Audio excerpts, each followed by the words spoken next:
Povo de Deus, bom dia, bom dia, bom dia. Vamos chegando. Glória a Deus.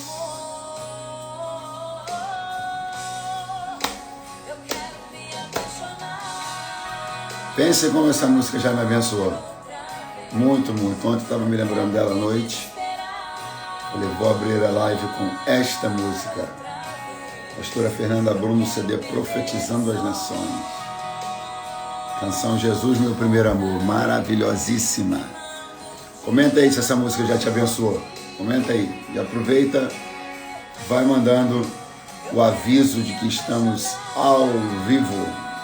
Os seus amigos, os seus irmãos, seus familiares. Manda o aviãozinho para a gente poder já em poucos segundos iniciar um tempo aqui breve, mas que eu tenho certeza que vai abençoar a sua vida, para a gente estar junto, eu, você e Jesus, né?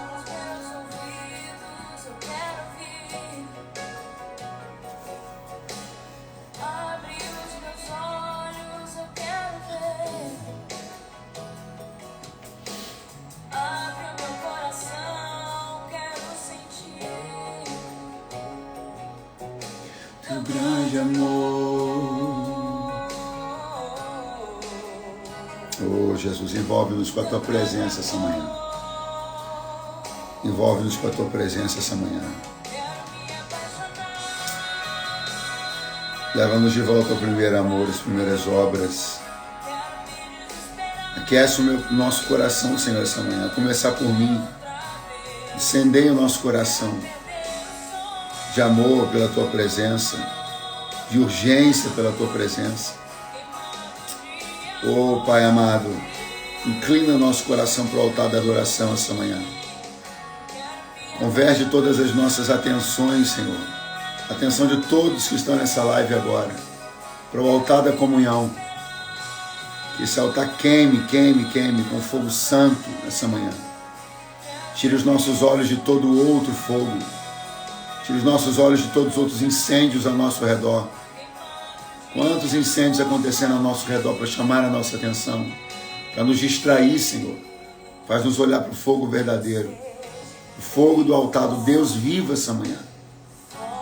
Bendito o nome da glória do Senhor. Os exércitos do céu te adoram, Senhor. Tudo que tem fôlego te louva na manhã desse dia. Seja bendito. Cobre o teu povo agora. Cobre o teu povo agora onde estiverem, cobre-nos, cobre-nos, cobre-nos. Sacia os que têm fome, sacia os que têm sede da tua presença essa manhã. Não esconde o teu rosto de nós, não esconde o teu rosto de nós essa manhã, Senhor. Oh, aleluia. Cobre.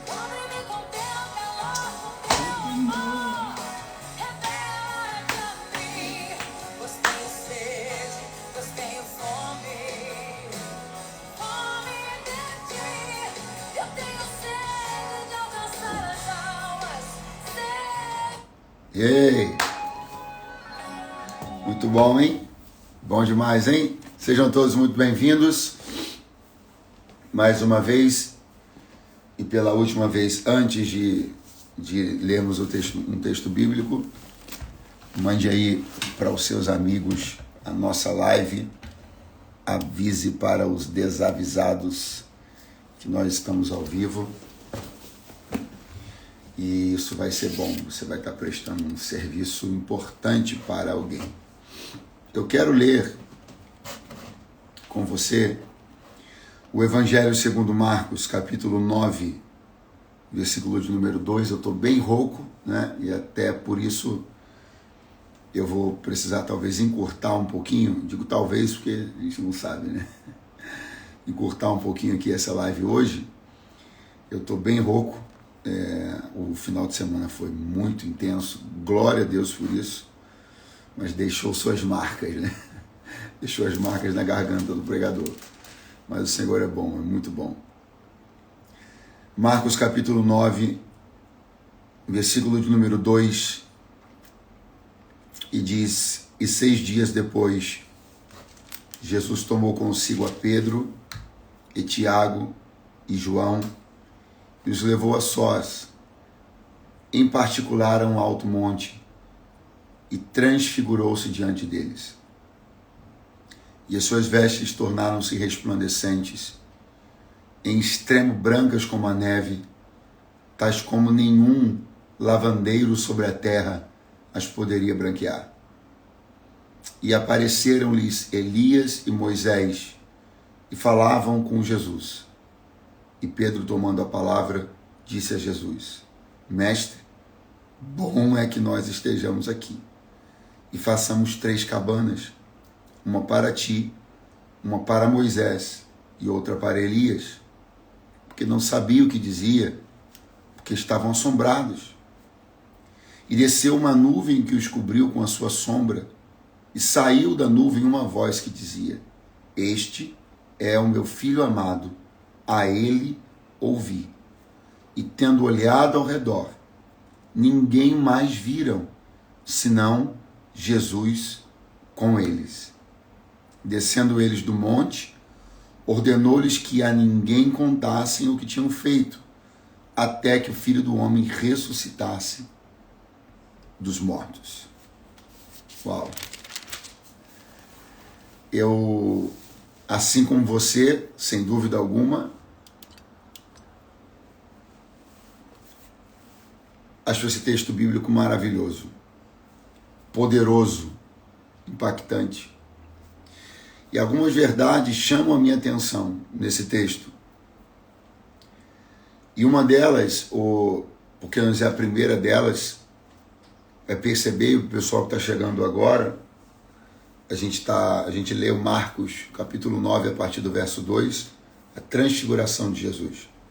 Esses textos também, essa história bíblica também está contada em Mateus 17, a partir do verso 1, em Lucas 9, a partir do verso 28, inclusive com alguns detalhes diferentes que não são apresentados pela narrativa do evangelista Marcos, alguns detalhes, inclusive, que nós vamos mencionar.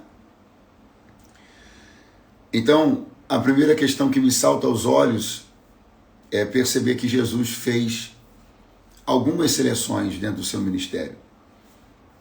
Nessas seleções se destaca um grupo de 70 discípulos, destaca-se um grupo de 12 apóstolos, e destaca-se neste grupo de 12 apóstolos um subgrupo de 3 apóstolos, Pedro, Tiago e João.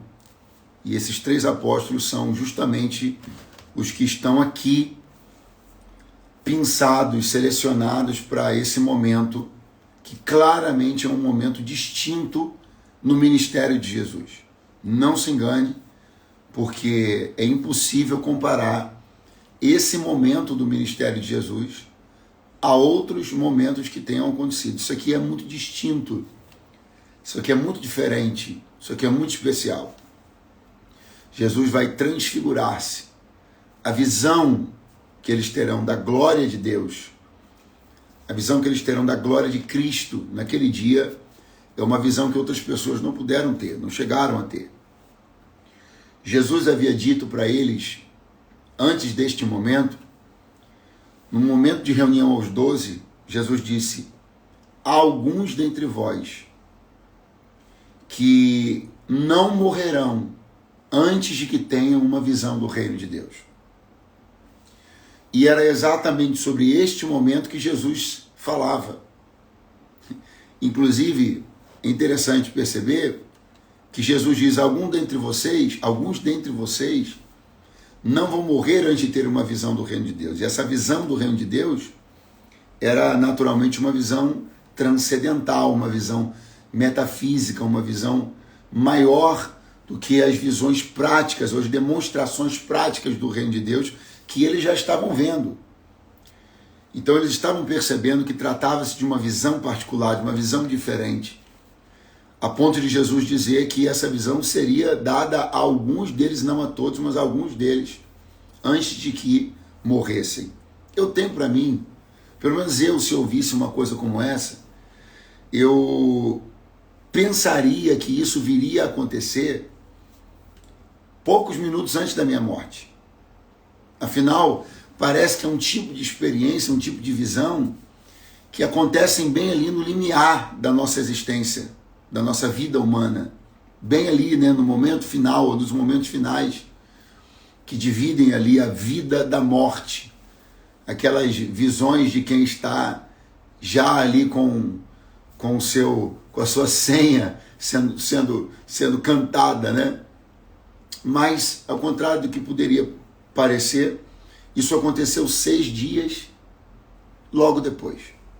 Ou seja, muitas coisas que estão na Bíblia, muitas coisas que são anunciadas a nós, particularmente pelo Senhor, através de seus profetas, a nossa impressão é que elas vão se dar dentro de um tempo muito adiantado, que elas vão se dar dentro de um tempo muito longínquo, mas a brevidade com a qual o Senhor quer trazer para nós algumas experiências e revelações, ela pode ser muito maior do que a gente imagina.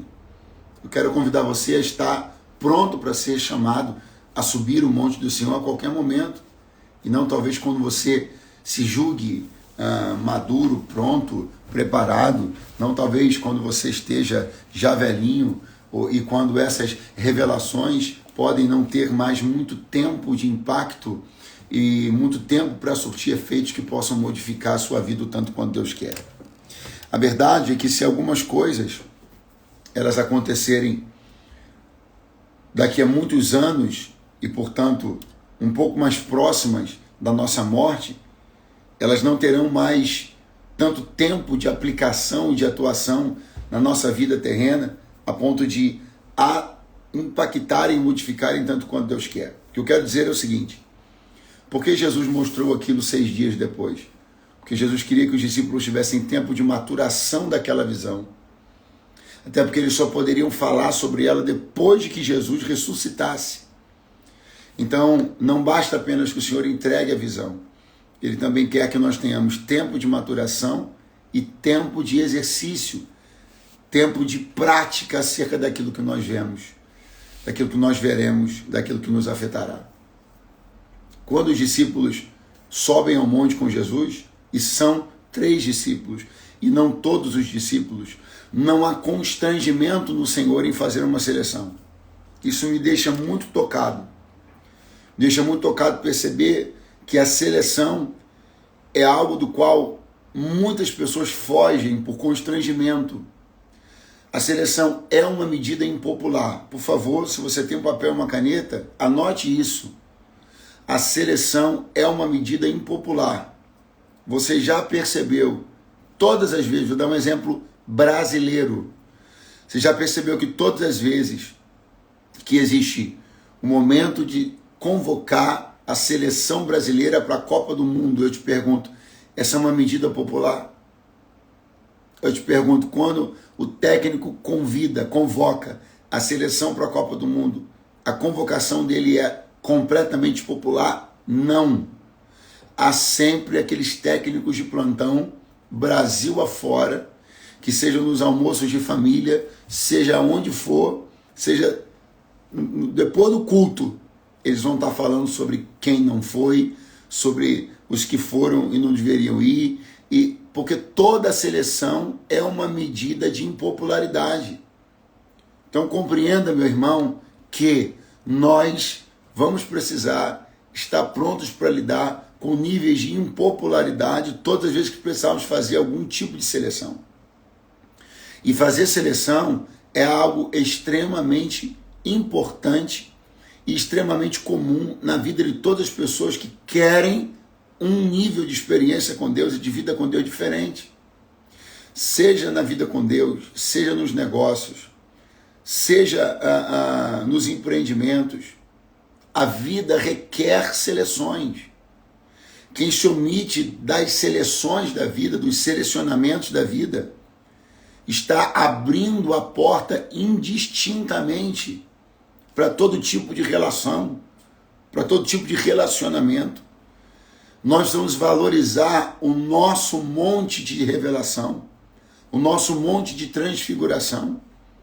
Jesus valorizou seu momento de intimidade e de revelação e selecionou 3 apóstolos que dentro do entendimento dele, dentro da visão dele, precisavam ver e estavam minimamente prontos para aquela experiência. Então, repito e guarde isso. Toda seleção é uma medida impopular. E toda pessoa que tem demasiada preocupação com a sua popularidade é um líder em franca dificuldade. Toda pessoa que tem demasiada preocupação com a sua popularidade não saberá fazer seleções e, por não saber fazer seleções, cairá em alguns graves problemas para se desenvolver. Então Jesus ele chama 3 discípulos, Pedro, Tiago e João, sem constrangimento, sem fazer uma seleção, os chama para ir até o Monte da Transfiguração. E eu quero chamar a sua atenção para um ponto muito importante. São estes mesmos 3 discípulos que participarão de um outro momento, num outro ponto da vida de Jesus, extremamente importante, porém extremamente diferente no seu tipo de relevância. É uma relevância diferente. É uma importância diferente. Pedro, Tiago e João, chamados ao Monte da Transfiguração, são os mesmos que serão chamados além, para uma fase além, para um momento além, uma geografia além do jardim de Getsêmani, quando Jesus estava em agonia. A Bíblia diz que no fim do seu ministério, no dia da sua prisão, Jesus está com os seus discípulos no jardim do Getsêmani, quando então ele chama Pedro, Tiago e João e diz: vamos além comigo para orar. Jesus deixa 8 discípulos, porque Judas não estava ali, deixa 8 discípulos e vai além. E ali a Bíblia diz que o Espírito de Jesus se angustia. Ele olha para esses 3 discípulos e diz: estou angustiado até a morte. O rosto de Jesus, os olhos de Jesus, a expressão de Jesus se transtorna, se transfigura, porém por uma razão que é a antítese daquela. Lá, o resplendor da glória. Lá, a transfiguração pela glória. No jardim de Getsêmani, a transfiguração pela dor humana, pela agonia tipicamente humana de quem sabe o que está por vir. E o que eu quero que você compreenda é que são os mesmos 3 discípulos. Portanto, os mesmos 3 discípulos estão presentes em 2 momentos de transfiguração e de revelação absolutamente distintos. Um no monte, outro no jardim do Getsêmani. Esse primeiro momento, um momento de esplendor de glória. O segundo momento, um momento de transfiguração de dor. Então não é por acaso que são os mesmos 3 discípulos que são convidados por Jesus a esse momento. Não é por acaso que aos mesmos que Jesus mostrou a face da sua glória, a estes mesmos ele mostra a face da sua dor. Será que você consegue entender que Jesus não mostra um lado só? Que Jesus não privilegia pessoas para mostrar-lhes um só lado, mas que aqueles a quem ele mostra um lado, ele também mostrará o outro lado? Que você não pode decidir subir o monte da transfiguração e omitir-se a entrar no Getsêmani da dor? Que você não pode ser alguém que quer ser privilegiado para subir o monte da transfiguração, mas que não quer ir, não aceitará ir além no momento da oração e da transfiguração da dor? Compreenda o quanto é desonesto, para dizer o mínimo, de alguém aceitar o convite ao Monte da Transfiguração e recusar o convite ao Getsêmani da dor. Você percebe o quanto é desonesto da parte de alguém o quanto é imoral da parte de alguém aceitar o convite para a transfiguração da glória e negar o convite ao Getsemane da dor. Compreenda que o mesmo crédito, o mesmo nível de confiança empreendido para um momento por Jesus a esses três, também é empreendido no segundo momento por Jesus a esses mesmos três. Então compreenda que nós precisamos estar prontos para subir ao monte da transfiguração e também para ir ao Getsemane da dor. Porque Jesus nunca mostra um lado só. Ele sempre mostra os dois lados. A completude da revelação, ela é sobre sorrisos e sobre lágrimas, sobre dias absurdamente claros, vestes absurdamente resplandecentes, e também é sobre a obscuridade, sobre as trevas, a densidade das trevas, da dor do pior dia. E Jesus chamou esses três discípulos, e tendo-os chamado, subindo ao monte da transfiguração, eles vão dormir.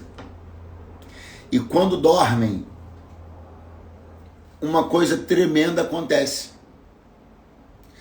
E numa coisa tremenda que acontece na narrativa dos outros evangelistas, fica claro que quando eles acordam, eles se dão conta do que tinha acabado de acontecer. E o que é que tinha acabado de acontecer?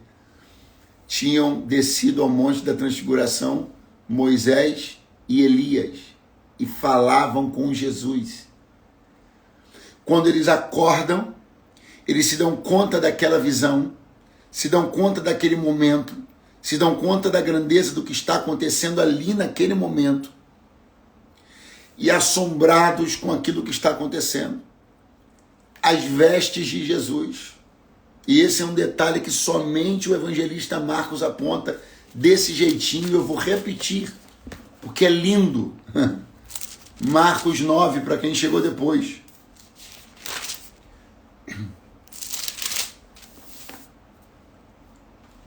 Verso 3. E as suas vestes tornaram-se resplandecentes, atente, em extremo brancas como a neve, tais como nenhum lavandeiro sobre a terra poderia branquear. Pelo amor de Deus, gente, isso aqui é maravilhoso. Olha o que Marcos está dizendo e olha a poesia, a profundidade e a grandeza da forma como Marcos está colocando. Ele diz: as vestes de Jesus estavam brancas como a neve, tais como nenhum lavandeiro sobre a terra poderia branquear. Marcos está dizendo: o tom daquele branco ninguém poderia alcançar. O tom daquele branco nenhum lavandeiro da terra poderia alcançar. O tom daquele branco nenhuma medida química poderia alcançar. O tom daquele branco nem o lavandeiro que esfregasse com a maior habilidade poderia alcançar. O tom daquele branco nem se deixasse no sol poderia alcançar. O tom daquele branco, não há na terra quem poderia alcançar aquele tom. Não se acha o tom daquele branco em lugar nenhum. Não se acha o tom daquele branco nem no melhor tecido da terra. Marcos está dizendo, aquele nível de pureza, aquele nível de glória, aquele nível de grandeza, não se poderia achar com nenhuma medida humana, com nenhuma medida terrena. E o lindo é perceber que a forma análoga com a qual esse tom de branco é demonstrada é a mesma forma com a qual o tom da brancura, da santidade, da consagração que um crente pode chegar, também é descrito nas Escrituras. Branco como a neve. Branco como a neve, como diz a canção da harpa também. Alvo mais que a neve. Então, esse tom não pode ser achado na terra. Esse tom não pode ser alcançado com nenhuma medida terrena. Esse tom não pode ser achado por mérito. Esse tom não é achado por obra. Não são as obras que são a lavanderia que traz essa brancura. Não são os nossos atos de benevolência que encontram o tom dessa brancura. Não é nas nossas medidas sociais que se acha o tom dessa brancura. Não é na doação das cestas básicas. E pelo amor de Deus, vá doar. Está chegando o Natal aí. Se você pode, vá fazer. Mas não pense que é nesse tipo de gesto que se encontra a brancura. Essa brancura e esse tom não se encontram nos nossos atos de generosidade. E Marcos está dizendo, o que se viu ali, naquele dia, foi uma brancura tão terrível, tão reluzente e resplandecente, que nenhum lavandeiro da terra poderia fazer com a roupa de Jesus o que os discípulos Pedro, Tiago e João viram naquele dia. Aquilo não é obra de lavanderia, aquilo é obra da glória do Deus Pai.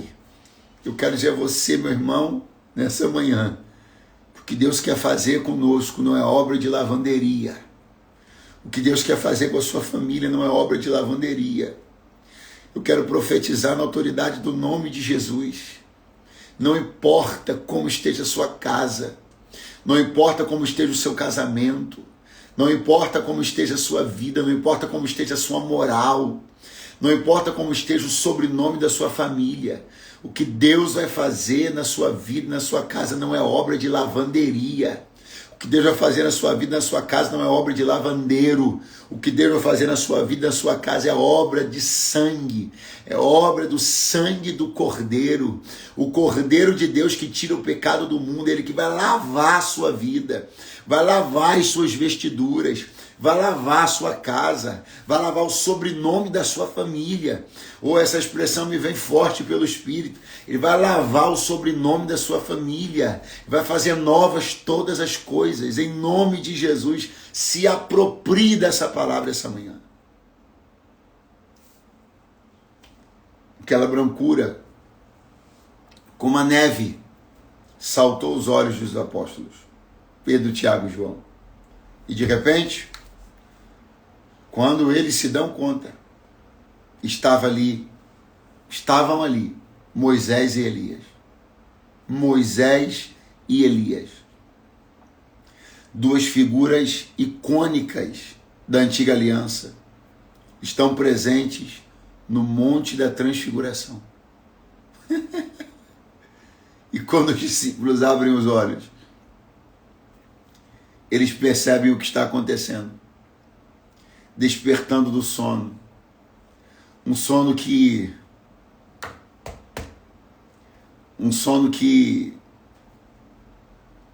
deixa a gente assim perplexo, mas que é a realidade de muita gente que está me assistindo agora nessa live. Um sono que faz perder momentos. O evangelista Lucas, se não me falha a memória, é quem deixa claro que eles acordam quando Jesus já está transfigurado.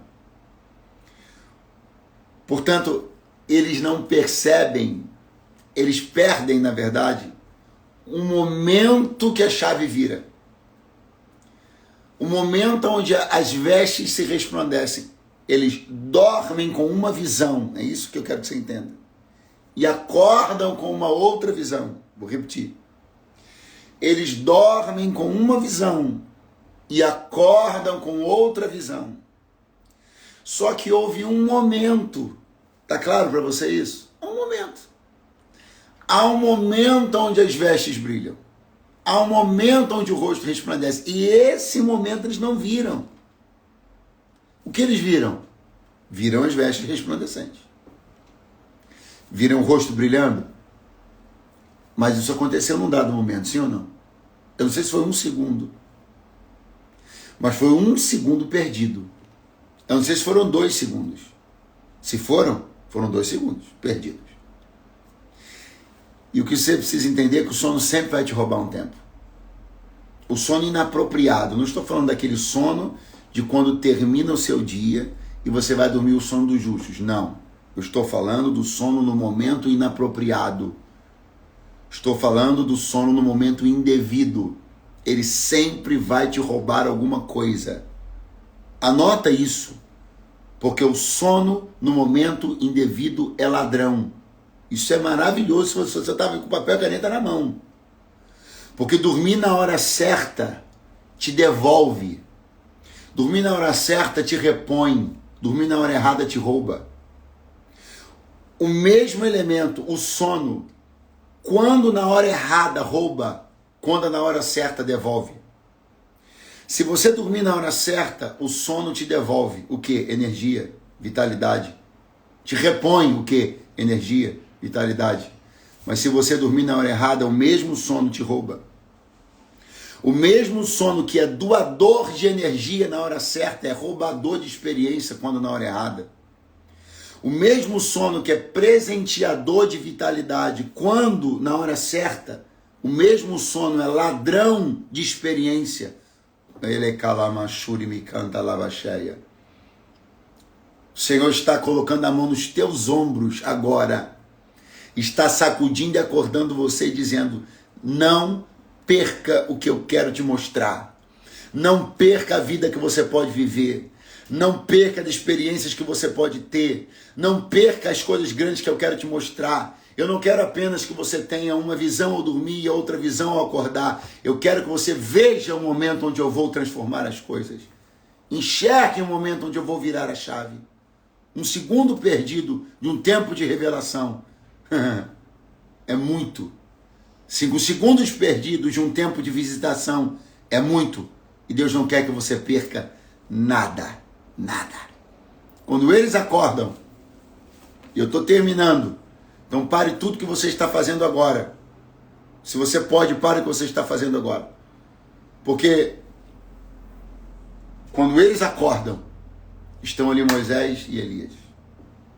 E Pedro num gesto assim, típico do assombro da imaturidade. Do assombro de quem abre a boca para dizer uma coisa, alguma coisa que possa parecer fazer algum sentido. Alguma coisa de quem pensa que precisa dizer alguma coisa. Isso é maravilhoso. Porque você não precisa dizer nada. Há experiências que a sua ação a respeito delas é desfrute e não discurso. O que você está fazendo se você não está com a caneta na mão aí? Escreve aí. Há experiências que tudo que você precisa fazer a respeito delas é desfrute e não discurso. Escreve aí, ó. Experiência,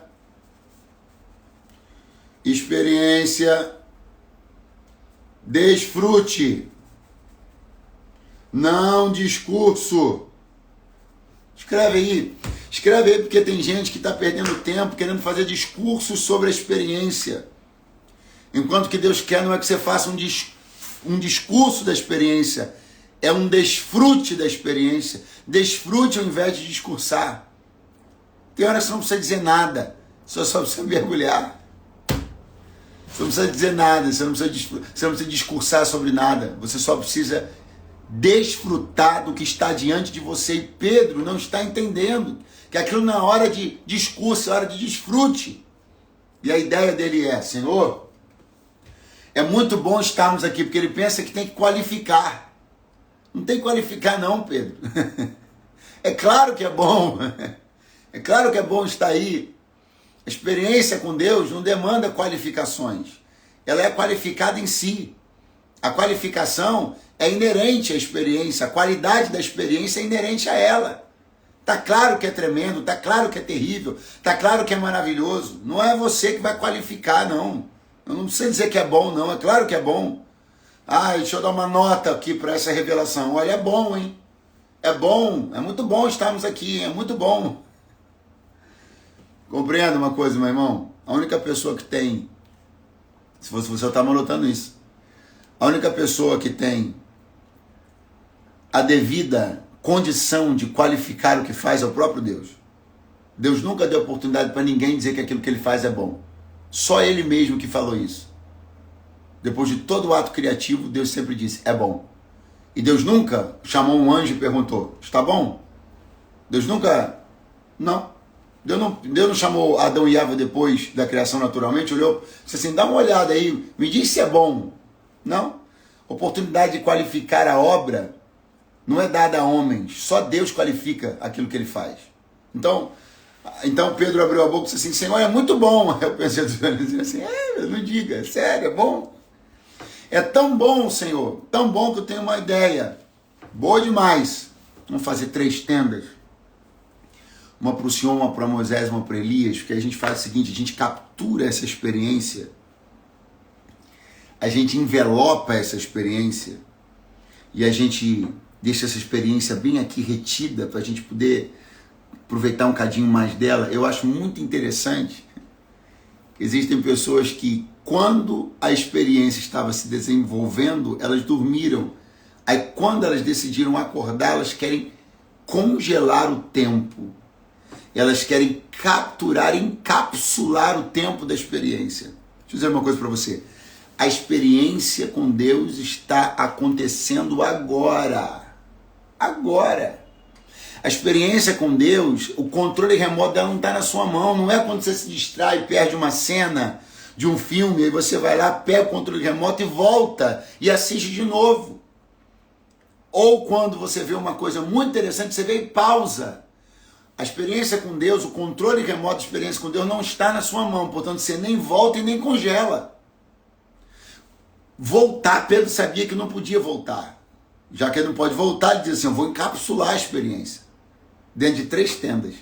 Uma cápsula para Jesus, uma cápsula para Moisés, uma cápsula para Elias. Eu vou encapsular as 3 experiências. E vou ficar aqui, viver elas o maior tempo possível. Aí Jesus vai ensinar uma coisa. Não dá para encapsular as experiências, Pedro. Nem dá para voltar atrás em relação a elas. Então a melhor coisa que você tem que fazer é não dormir. Não durma, porque a experiência está acontecendo aqui e agora, e ela não poderá voltar e nem poderá ser congelada. Não poderá ser encapsulada. É aqui e agora. Qual é o tempo? Aqui e agora. E, inclusive, o aqui e agora que eu disse há 2 segundos atrás passou, não sei se você viu. É aqui e agora. Só que o aqui e agora que eu disse já não é mais a mesma experiência que eu disse há 4 segundos atrás. Então é aqui e agora. Aproveite a experiência com Deus aqui e agora. Porque o que Deus quer fazer é aqui e é agora. E eu agora encerro o caminho para encerrar, mas vamos orar, não vai embora não. Quando Pedro diz, é bom a gente estar aqui, Senhor. Nossa. Vou fazer 3 tendas. Uma para Moisés e uma para Elias. E uma para o Senhor. A gente fica aqui, encapsula essa experiência. Vai ser maravilhoso. Não sabendo ele o que dizia. Querendo fazer discurso em vez de desfrute. Quando de repente a Bíblia diz que uma voz do céu diz assim: este é o meu filho amado. A ele ouvi. E aí a Bíblia diz uma coisa que mexe muito comigo. Então ficaram eles sós. Eles sós não é Pedro, Tiago, João, Moisés, Elias, Jesus, não. Eles sós também não é Pedro, Tiago, João, Moisés e Elias. Não, eles sós é Pedro, Tiago, João e Jesus. E Moisés e Elias sumiram. E Jesus ficou. E Moisés e Elias desapareceram. E Jesus permaneceu. E o que Deus Pai disse? Deus Pai disse assim, ouçam ele. Ele quem? Meu filho. Moisés e Elias não vão ficar aí para falar com vocês. A participação deles nas Escrituras encerrou. Querem ler sobre eles? Leiam lá. Agora, a esse que está com vocês, ele vai continuar falando. Ouçam ele. Moisés e Elias, num monte, deve ser maravilhoso, mas passou. O que Deus Pai está dizendo é o seguinte: até os maiores vultos da história passam. Até os maiores profetas, como esses 2 aí, que vocês acabaram de ver, eles vão embora. Mas o meu filho fica. O que ele diz fica. Quem ele é fica. As pessoas passam, os profetas passam, mas ele fica. E ele disse: eu estarei convosco. Eu estarei convosco. Quero dizer para você que de repente está sentindo a dor da perda de um líder que você amou, que te acompanhou, que amou você também. Jesus fica. Quero dizer para você que está escandalizado, afetado, e eu entendo você. Esses dias, uma pessoa estava contando para mim sobre uma fraqueza espiritual que viveu, me pedindo ajuda e oração para se erguer novamente em Deus. E essa pessoa contava para mim que num momento, praticamente numa mesma janela de tempo, que eu também vi e presenciei, ela sofreu 2 grandes baques em relação à queda moral de 2 pessoas que ela respeitava muito. E eu conheço ambos. Sei que é verdade. De fato aconteceram quedas espirituais e morais na vida desses 2 homens de Deus. E elas aconteceram quase que ao mesmo tempo. E ele estava dizendo para mim: pastor, aquilo me afetou muito. Aquilo me machucou muito. Me assustou muito. Me decepcionou muito. E eu olhei para ele e disse assim: olha, eu poderia dizer para você uma coisa muito óbvia. Eu podia dizer para você agora uma coisa muito assim, previsível. Podia dizer para você: olhe para Jesus. E não seria errado. Eu falei que seria óbvio e previsível. Não disse que seria errado. Eu disse: eu poderia dizer para você: você tem que olhar para Jesus. Mas eu vou me permitir um pouco além disso. Eu vou dizer para você: eu entendo você. Eu entendo você. Porque é muito fácil você olhar para uma pessoa decepcionada com alguém e dizer para ela: olhe para Jesus. É muito fácil você olhar para uma pessoa assombrada diante da queda espiritual de alguém que ela julgava ser um homem de Deus, talvez até, de fato até fosse, e dizer para ela: olhe para Jesus. É muito fácil. Você já pensou efetivamente o que é você olhar para uma pessoa durante meses ou anos da sua vida, reputá-la como alguém santo, piedoso, de boas obras, e de repente saber de uma falha grave moral dessa pessoa? Você acha que isso não gera impacto nenhum? Aí eu e você vamos com a maior facilidade do mundo, olha para essa pessoa e diz assim: ai, meu irmão, olha para Jesus. Ok, olhar para Jesus é maravilhoso. Mas impacta, decepciona, machuca, dói. Dói quando a gente percebe coisas desse tipo. Mas o que eu quero dizer para você? Jesus fica. Jesus fica. O líder que você amava traiu sua confiança, Jesus fica. Um líder que você amava foi transferido, foi para um outro lugar, para um outro país, Jesus fica. O que eu quero dizer para você? Alguém que você amava muito, o Senhor chamou, Jesus fica. Jesus fica. Esse é o meu filho amado. Ouçam ele. Moisés e Elias, que vocês queriam encapsular, foram já, não sei nem se vocês perceberam, mas eles foram. Mas ouçam o meu filho. Vamos orar? Se você pode agora fechar os olhos e desfrutar desse momento da melhor maneira possível, parar o que você está fazendo, faça. Se você está no trabalho, você pode dar uma corridinha agora e no banheiro, vá. Se você não pode, se conecte com Deus e com seus irmãos que estão todos aqui da melhor maneira que você puder. Porque nós vamos orar juntos agora. Vamos orar para que um tempo de experiência com Cristo, com o Espírito Santo, possa inundar a nossa vida. A começar por mim. Que esses dias próximos, dessas próximas 2 lives, os dias próximos desse ano, os dias próximos da sua vida, sejam dias inundados pela presença de Deus. Amém? Senhor Deus e Pai Celestial, nós amamos a Tua presença e declaramos isso, Senhor, agora, em alto e bom som, a plenos pulmões. Nós amamos a Tua presença, amamos, Senhor, a Tua glória, amamos aquilo que só a Tua glória faz. Discernimos que aquilo que a Tua glória faz não é aquilo que o lavandeiro faz.